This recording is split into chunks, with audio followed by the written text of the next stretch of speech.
Welcome to 99 TV నేను లక్ష్మి. బులెటిన్లో details చూద్దాం. హైదరాబాద్ లోక్సభలో గవర్నర్ తో బీఆర్ఎస్ శాసనసభ పక్షం భేటీ అయింది. ఈ సందర్భంగా రాఘవ కన్స్ట్రక్షన్స్ పై ఫిర్యాదు చేసింది.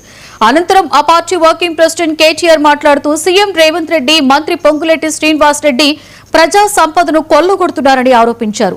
ఇదే విషయమై తమ నాయకుడు హరీష్ రావు అసెంబ్లీలో లేవనెత్తితే ఎదురుదాడి చేశారన్నారు. అక్రమ మైనింగ్ పై తాము హౌస్ కమిటీ వేయాలని డిమాండ్ చేస్తే సిబిసిఐడి విచారణ చేయిస్తామంటున్నారని మండిపడ్డారు.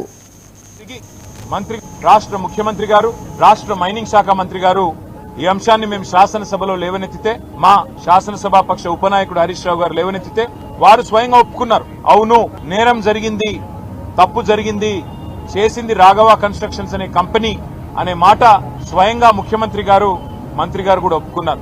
కానీ మంత్రి గారు తప్పు చేశారు కాబట్టి ఆత్మరక్షణలో పడి ఇవాళ మంత్రి గారిని కాపాడడానికి నానా ప్రయత్నాలు చేస్తున్నారు.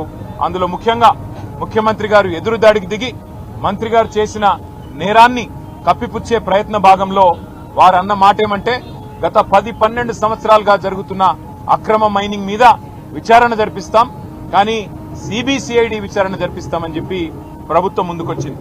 మేము అడిగింది ఏంది? సభా సంఘం వేయండి, అన్ని పక్షాల శాసనసభ్యులు, శాసన మండలి సభ్యులతో కూడిన ఒక సభా సంఘాన్ని ఏర్పాటు చేసినట్టయితే వాస్తవాలు వెలుగులోకి వస్తాయి.